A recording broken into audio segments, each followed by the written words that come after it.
Bonjour à tous et bienvenue sur ma chaîne. Aujourd'hui, nous allons aborder un sujet qui nous concerne tous, la prévention des maladies courantes. Apprendre à prévenir ces maladies peut nous aider à rester en bonne santé et à vivre une vie épanouissante.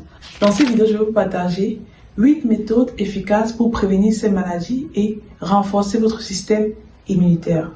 Alors, installe-toi pour ne rien manquer jusqu'au 8e car chaque partie est très importante.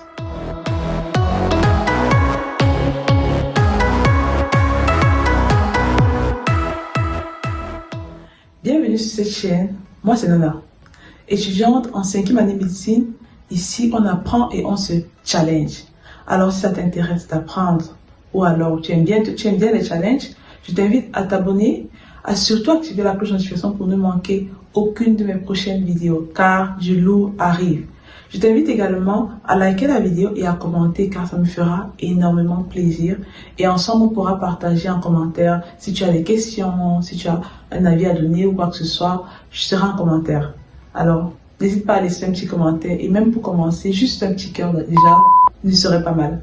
Merci. Comme vous le savez tous, nous sommes donc en octobre et en automne. Avec le changement de saison et l'arrivée du temps plus frais, certaines maladies courantes, notamment des maladies respiratoires, peuvent être répandues. Par exemple, le rhume, la grippe et les infections des voies respiratoires peuvent être plus courantes durant cette période de l'année. C'est pourquoi j'ai décidé dans cette vidéo de vous donner 8 méthodes efficaces pour prévenir ces maladies et renforcer votre système immunitaire. Alors, sans plus tarder, passons donc à la première méthode qui est celle d'adopter une alimentation saine.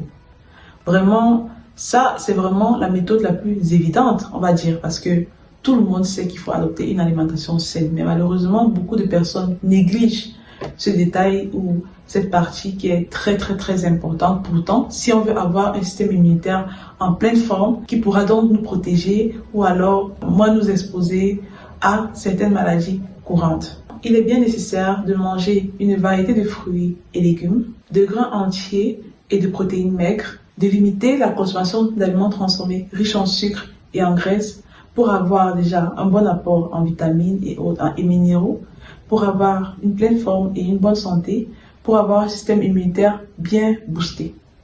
Alors ça c'est une partie à ne pas négliger si vous voulez que votre système immunitaire soit en pleine forme pour vous éviter d'avoir ce genre de soucis ou du moins pour réduire votre exposition aux maladies courantes. La deuxième méthode est celle de rester actif. L'activité physique régulière est essentielle pour prévenir les maladies courantes. Essayez de faire au moins 30 minutes d'exercice modéré chaque jour. Cela peut inclure la marche, la course, le vélo ou même la danse. Choisissez l'activité qui vous plaît et rendez-la juste régulière. Donc, je pense qu'il n'y a pas de raison à négliger cette partie-là parce que peu importe ce que vous souhaitez ou bien peu importe votre rythme ou mode de vie, je pense que vous pouvez quand même trouver 30 minutes pour faire quelque chose parmi ce que j'ai cité qui peut être la marche, la course, le vélo, la danse et cela vous permettra d'avoir un meilleur système immunitaire. La troisième méthode, c'est éviter l'alcool et le tabac. C'est très important si on veut réduire notre exposition aux maladies courantes. Surtout en ces périodes qui sont justement des périodes de transition, des périodes de froid où le froid s'enchaîne et tout. Ça affecte notre organisme. Et du coup, durant cette période, on sera plus exposé aux maladies respiratoires et tout. C'est une partie très sensible parce que beaucoup de personnes qui sont dans cette zone-ci, souvent sont des personnes qui sont addictes, qui sont accros. Et du coup, c'est pas facile pour eux de couper comme ça. Mais les très chers consommateurs d'alcool et de tabac, il est quand même important que je vous signale que l'usage ou la consommation d'alcool et de tabac sont des facteurs de risque pour de nombreuses maladies courantes. Pour pouvoir se protéger de cela, il faudra éviter de fumer et de boire en excès. Si vous avez du mal à vous défaire de cela, je vous conseille de voir des spécialistes dans le domaine des addictologues, voilà, il y a plusieurs personnes, des spécialistes, des psychologues peut-être aussi, voilà, qui pourront donc vous aider, vous apporter le soutien nécessaire pour arrêter ou pour réduire votre consommation ou améliorer votre mode de vie dans ce sens-là. Sans plus tarder, on va passer à la quatrième méthode qui est celle d'avoir une bonne hygiène, de maintenir une bonne hygiène. C'est très important. Beaucoup de personnes même ne savent pas comment avoir une bonne hygiène. D'autres simplifient cette partie-là ou la négligent. Pourtant, c'est une partie très importante car ça nous permet d'être moins exposés à certaines bactéries, à certains microbes et à certains virus qui peuvent être potentiellement nocifs, qui sont nocifs en fait pour nous et pour notre santé. Ça nous permet d'éviter donc des infections, que ce soit respiratoires ou gastro-intestinales et autres. Je vais juste te donner les basiques. Par exemple, quand vous rentrez chez vous, lavez-vous les mains. Bref, je ne vais pas donner une leçon d'hygiène ici quand même. Pour tous ceux qui ont vraiment, qui ont besoin d'en savoir plus, je vous invite à vous renseigner plus. Mais juste les basiques, protégez-vous en nettoyant autour de vous, protégez-vous en vous protégeant, en portant par exemple des masques quand vous êtes à l'extérieur ou bien face à des personnes qui vous semblent malades ou quoi que ce soit. Protégez-vous, c'est tout ce que je peux dire. Protégez-vous. Ayez toujours, souvent, vos gels ou je sais pas, qu'est-ce que vous voulez que je vous dise? Qu'est-ce que vous voulez que je vous dise, les amis? Protégez-vous, lavez-vous. Est-ce que je dois vous dire ça? Lavez vos vêtements et tout, parce que on le sait tous. Je pense que la majorité d'entre nous le savons, que l'hygiène, c'est une partie très importante pour éviter justement nos expositions à toutes ces bactéries, tous ces microbactéries, microbes et tout, bref, auxquels on peut être exposé à l'extérieur et même à l'intérieur. Évitons de ramener les microbes à l'extérieur, de l'extérieur à l'intérieur. On ne va pas entrer avec les chaussures et aller monter sur le lit avec les chaussures, par exemple. Je prends ça, ce sont des exemples bêtes, hein. C'est pas parce que vous voyez à la télé, parce que je me rappelle avec des choses qu'on a vécues ou des films qu'on a vus quand on était petit, tu vois des gens qui partent à l'extérieur, passer leur journée et tout ça avec leurs chaussures là, et après ils rentrent chez eux, ils prennent avec la même chaussure, ils parlent avec leurs amis, blablabla, ils montent sur le lit avec la chaussure, ils dorment avec la chaussure. Non, ça ne se passe pas comme ça dans la vraie vie. Dans la vraie vie, tu rentres, tu laisses tes chaussures à la porte, près de la porte, et ta zone, ta chambre, si possible, évite même d'entrer avec tes chaussures dans la chambre. Mais il y a des cas particuliers pour des étudiants ou des personnes qui vivent juste dans des chambres et tout, dans des studios. C'est assez particulier. Mais sur le plan hygiénique, ça ne passe pas. Sur le plan hygiénique, tu ne peux pas rentrer avec des trucs de l'extérieur et aller te coucher dans ton lit avec. C'est pas normal, en fait. Donc, tout ce que je peux vous dire dans cette partie, c'est vraiment de vous protéger. Et il faut savoir que le corona n'est pas fini. Donc, aussi, attention à cela. Passons à la cinquième méthode qui peut surprendre certains et pas d'autres, qui est celle de dormir suffisamment. Il faut dormir suffisamment. Malheureusement, on fait l'apologie du manque de sommeil et je ne comprends pas trop quel est l'objectif derrière. On va vous dire que non. Une personne qui réussit ne dort pas plus de 4 heures par jour. Pour être au top, il faut dormir le moins possible. Machin, que sont les sacrifices à faire. Mais où est-ce qu'on va? Ça, c'est la question que je me pose. On part où? Dormir 4 heures, 3 heures, c'est tellement mauvais pour la santé. Et même si cela va vous apporter, je sais pas, une aisance financière, ou bien si c'est dans le but d'avoir, je sais pas combien de millions de dollars, à quoi ces millions vont vous servir si vous n'êtes plus en bonne santé? Ou alors, pire, si vous n'êtes plus là? À rien. Donc, il faut savoir prioriser et connaître les choses importantes dans la vie. Le but dans la vie, ce n'est pas de réussir de manière non stratégique, en fait. Moi, c'est comme ça que je vois les choses. Parce que je me pose la question. À quoi est-ce que ma réussite, comment est-ce que je pourrais jouir de cette réussite-là, dont on fait l'apologie sur les réseaux et autres, si je ne suis pas en bonne santé ou si je suis déjà morte? Ça ne me servira à rien. Donc, la priorité d'abord, c'est ma santé. Parce que tant que j'ai la santé, j'ai les forces. Et tant que j'ai les forces, je pourrais me battre. Et en tout cas, ça, c'est mon point de vue. Donc, pour avoir déjà un bon système immunitaire, pour être bien solide, il faut dormir entre 7 et 8 heures par jour. Avoir un bon rythme de sommeil. Et si vous dormez moins, il y a des personnes particulières, des personnes spéciales. D'après les scientifiques même, on a trouvé qu'il y a des personnes à qui, par exemple, 6 heures de sommeil suffisaient largement, comme pour une personne qui a dormi 7 heures ou 8 heures. Ça, ce sont des cas exceptionnels. Mais pour la majorité des personnes, il faut dormir entre 7 et 8 heures par jour pour avoir un bon sommeil réparateur, bon sommeil détoxifiant, régénérateur et autres. Et cela est très, très important, les amis. C'est très, très, très important. Je ne pouvais pas faire cette vidéo sans citer cette partie-là. Et cela vous protégera aussi des maladies courantes, car ça vous rendra donc plus fort. Plus fort, pas seulement physiquement, mais aussi même immunitairement. Voilà, votre système immunitaire, sera plus fort.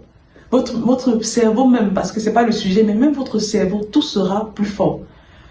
On dit il faut trouver les 20%, voilà, qui font 80% du résultat. Ça sert à quoi de dormir 3 heures et d'avoir un cerveau en PLS qui n'est pas assez productif, qui ne vous permet pas d'avoir une grande productivité quand vous pouvez dormir 7 heures et vous réveiller en pleine forme, avoir un cerveau bien posé là, qui vous trouvera des stratégies de malade. Ça sert à quoi?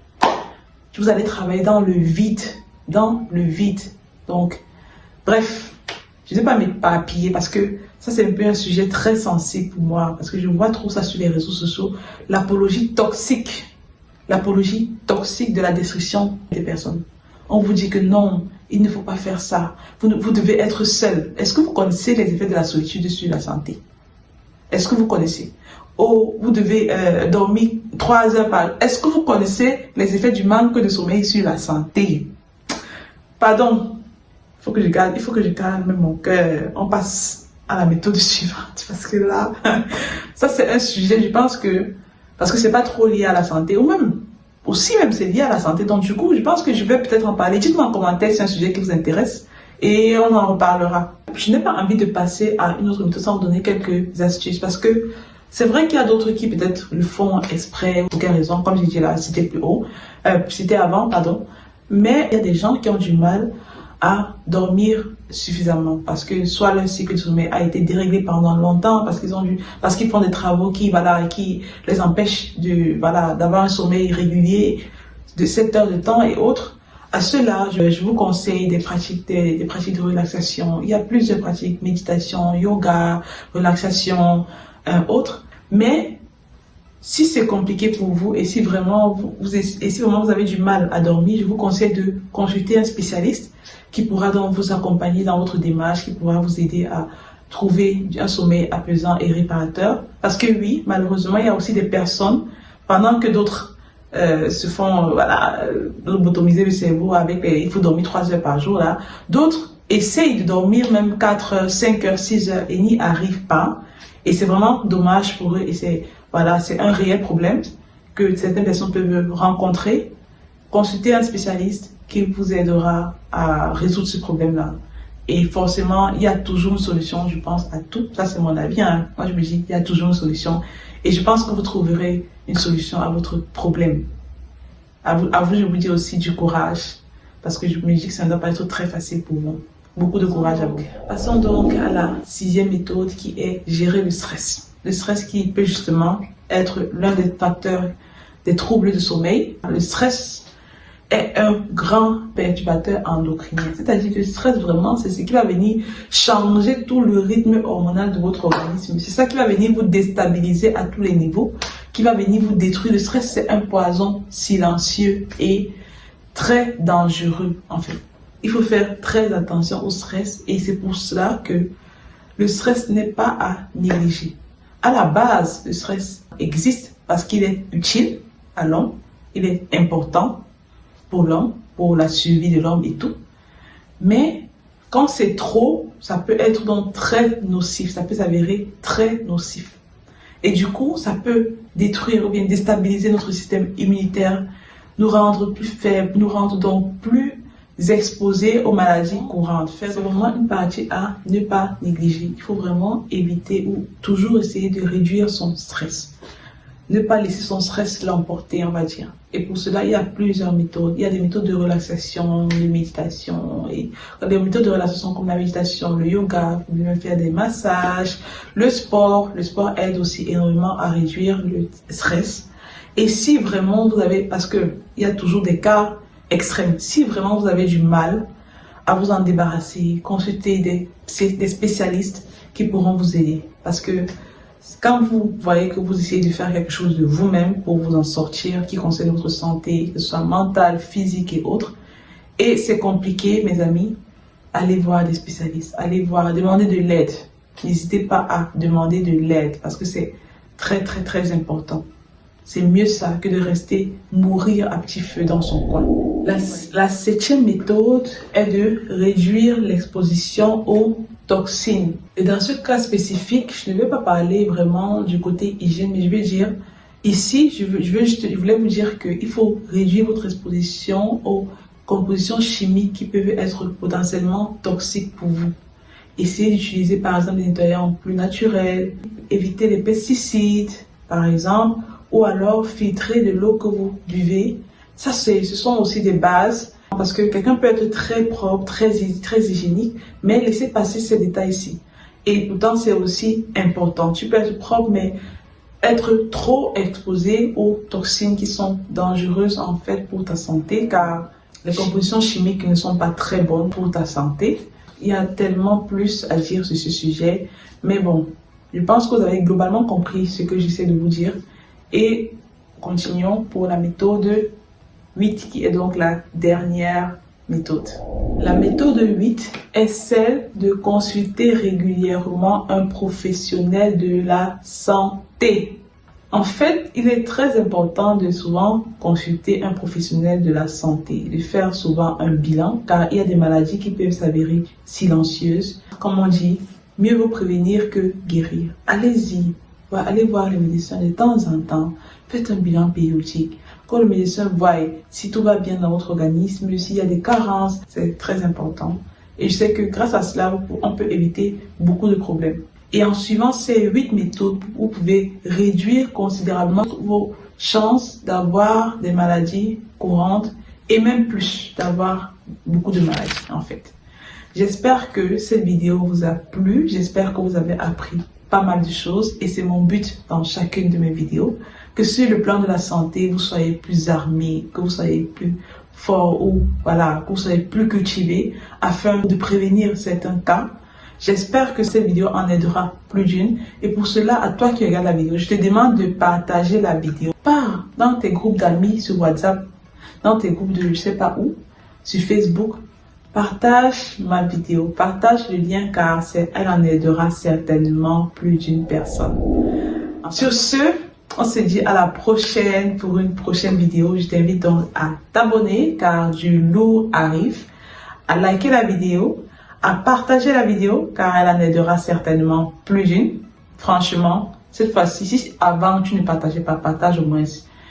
Et je t'attends pour une prochaine vidéo très bientôt. En commentaire, si tu as apprécié la vidéo, derrière mon écran, je ne sais pas trop comment ceux qui voient mes vidéos sont et tout.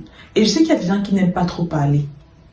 Donc, comme j'ai dit au début là, si tu as apprécié la vidéo aussi, mets en commentaire un cœur vert, tu vois, parce que c'est que je ne suis pas ton amoureuse, on ne sait jamais. Mets en commentaire un cœur vert, il ne faut pas que ton amoureuse ou ton amoureux vienne, ou quoi. Bref, mets en commentaire un cœur vert et moi je saurai que, sans trop parler, je saurai que tu as aimé la vidéo. Et ça me fera énormément plaisir. Mais si tu as donc des questions, tu peux me les poser en commentaire, j'y répondrai avec plaisir. Bye bye et je te fais un gros bisou. Mouah.